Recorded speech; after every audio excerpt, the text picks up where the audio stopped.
अस्सलाम वालेकुम वरहमतुल्लाहि वबरकातुहू। तो वीवर्स, टाइटल देखकर आप समझ गए होंगे कि मुसलमान होकर कुरान ना सीखना ये बदबख्ती की बात है। हम रोज़ाना यूट्यूब देखते हैं, वीडियोस देखते हैं, फिल्में ड्रामे देखते हैं, बहुत कुछ सीखते हैं, लेकिन क्या हमने कभी कुरान करीम सीखने की कोशिश की है? तो आज इस वीडियो में आपको कुरान करीम सीखने को मिलेगा। तो आप अगर कुरान करीम सीखने का शौक़ रखते हैं तो इस वीडियो को पूरा वॉच करें और चैनल को लाजिम सब्सक्राइब करें, क्योंकि हमने कुरान करीम को शुरू से सीखने के जो है ना वो सबक तरतीब से बनाए हैं, वीडियो बना रहे हैं शुरू से इंशाल्लाह आखिर तक। तो बने रहिएगा, चैनल को सब्सक्राइब कीजिएगा। तो चलिए शुरू करते हैं। बिस्मिल्लाहिर्रहमानिर्रहीम। अल्लाहु यस्तहज़िउ बिहिम व यमुद्दुहुम फ़ी तुग़यानिहिम यअमहून। अल्लाहु यस्तहज़िउ बिहिम व यमुद्दुहुम फ़ी तुग़यानिहिम यअमहून। أولئك الذين اشتروا الضلالة بالهدى أولئك الذين اشتروا الضلالة وضاد بيش نشتروا الضلالة بالهدى فما ربحت تجارتهم وما كانوا مهتدين. فما ربحت تجارتهم وما كانوا مهتدين. مثلهم كمثل الذي استوقد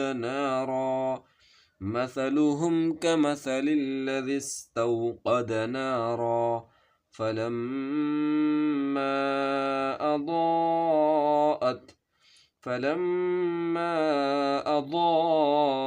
ما حوله ذهب الله بنورهم وتركهم في ظلمات لا يبصرون. فلما أضاءت ما حوله ذهب الله بنورهم وتركهم في ظلمات لا يبصرون. صم بكم عمي فهم لا يرجعون. صم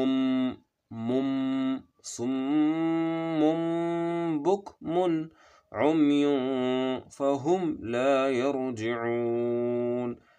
أو كصيب من السماء فيه ظلمات ورعد وبرق. أو كصيب من السماء فيه ظلمات ورعد وبرق يجعلون أصابعهم في آذانهم من الصواعق حذر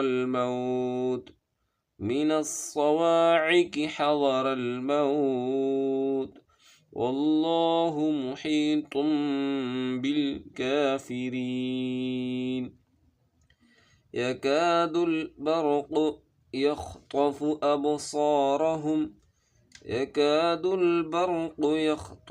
أبصارهم كلما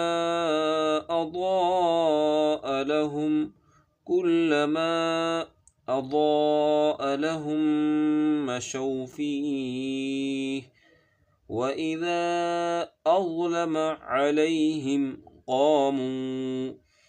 ولو شاء الله لذهب بسمعهم وأبصارهم إن الله على كل شيء قدير. يكاد البرق يخطف أبصارهم كلما أضاء لهم مشوا فيه وإذا أظلم عليهم قاموا ولو شاء الله لذهب بسمعهم وأبصارهم إن الله على كل شيء قدير صدق اللہ العظیم۔ تو ناظرین، آج جو ہے نا ہمارے الحمدللہ سورۃ البقرہ کے 2 رکوع ہو گئے اور یہ دوسرا پارٹ تھا سورۃ البقرہ کا۔ امید کرتا ہوں ویڈیو آپ کو اچھی لگی ہوگی۔ اچھی لگی تو چینل کو سبسکرائب کیجیے، لائک کیجیے ویڈیو کو اور شیئر بھی کیجیے۔ اس طرح کے اور بھی ویڈیو آتے رہیں گے انشاءاللہ۔ اب ہمیں ترتیب وار قرآن انشاءاللہ سیکھیں گے ہم، تو ہمارا ضرور اس میں کوپریٹ کرے، ہمیں سپورٹ کرے تاکہ ہم روزانہ ویڈیو بنا سکیں۔ تو ملتے ہیں اگلی ویڈیو میں، تب تک کے لیے اپنا بہت سارا خیال رکھیں، ہمیں دعا میں یاد رکھیں۔ اللہ حافظ، فی امان اللہ، اللہ نگہبان۔